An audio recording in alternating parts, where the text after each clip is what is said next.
problems and our solutions are usually found in relationships. Whether at work, home, or community, our sources of joy and stress include people.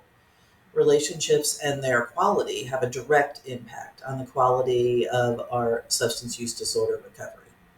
Romantic love is a complicated topic in substance use disorder recovery. This is true for existing relationships and for new relationships. Existing romantic relationships have often been complicated by the progression of the substance use disorder itself, and the interaction of the couple with the illness often creates feelings of anger, frustration, resentment, and confusion. It's important to identify, address, and work through these issues so that the person in recovery can have a broad foundation on which to build recovery.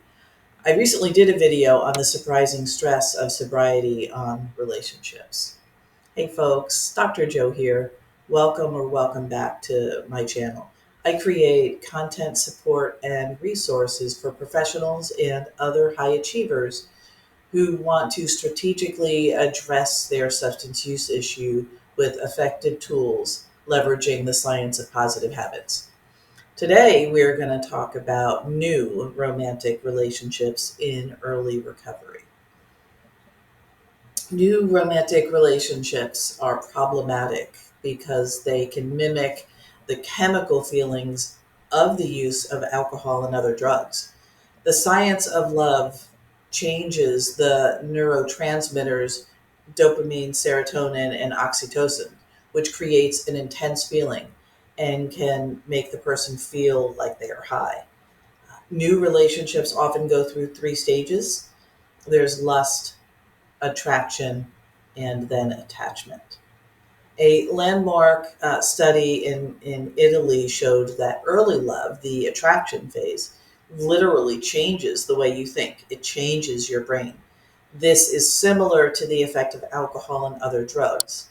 The similarity this creates to the use of alcohol and other drugs can mask the need for developing a pattern of living or the development of neurobeneficial habits into the newly recovering person's life.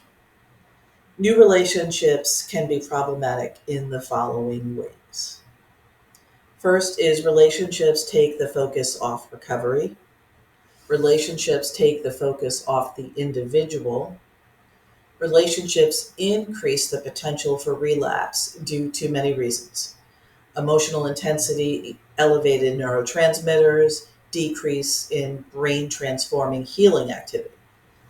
There is a potential for unresolved, unhealed, and immature areas of development becoming manifest in relationships.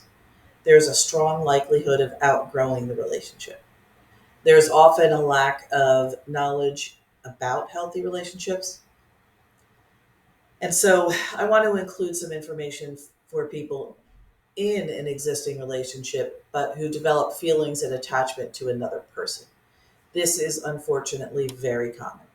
The person in early recovery is at risk for going with the flow of the new positive feelings. In addition, existing relationships are often ruptured, stressful, and challenging. This, paired with the intense chemical feelings of new love, create a skewed perception of the rightness of the new relationship. Often the person in early recovery and in a new romantic relationship will apply this misperception, justifying the new relationship and the deterioration of the existing one. In spite of a lot of research evidence and personal experience, many people will ignore all of what I've just said. So, if you are in a romantic relationship and in early recovery, please keep the following suggestions in mind. Be willing to admit you don't know the needed skills to have a healthy relationship. Seek help if needed from a therapist, clergy, or other appropriate and trained specialist individual. If you are not in a relationship but begin one, be selective and screen your partner carefully. It's common to make hasty and unwise partner decisions in early recovery. Beware of accelerated situations. What I mean by that is some settings foster intimacy in ways that can make people feel closer and more intimate than the history of the relationship supports.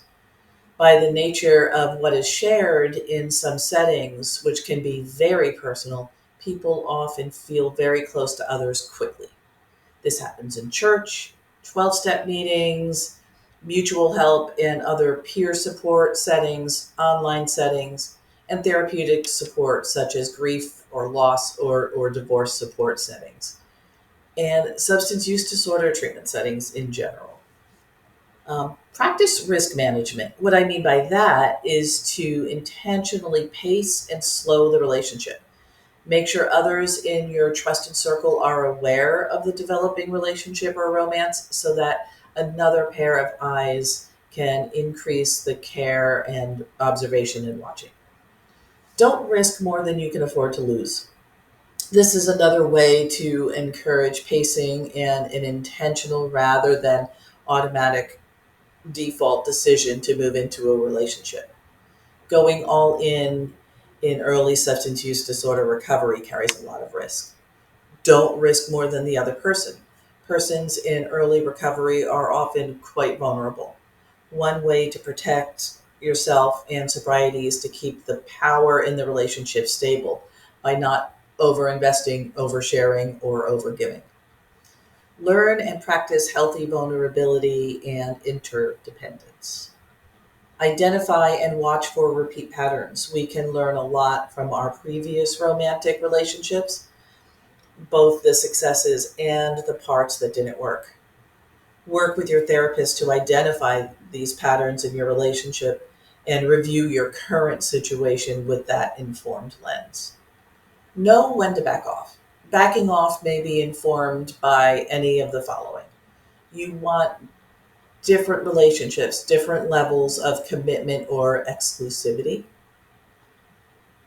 When the partnership includes abuse, control, or is demanding. When the partner is needy in ways that drain the person in recovery. When the partner is dishonest, manipulative, or sneaky. Um, if you have friends or family who are healthy and wary and have expressed concern, they may see or observe patterns that you are not aware of or you're blind to. Also, back off if you do things in a relationship you don't want to. This can happen with money, sex, time, other relationships, etc. Remember that early recovery is fragile, and so are the relationships around them. Many relationships that survived the illness do not survive the recovery. Also, at the risk of sounding old school in recovery language, you are not the exception. Your new relationship and feelings are not different from all the people who experienced recovery work bypass by investing in a romantic relationship before establishing a sobriety pattern of thinking, being, and doing.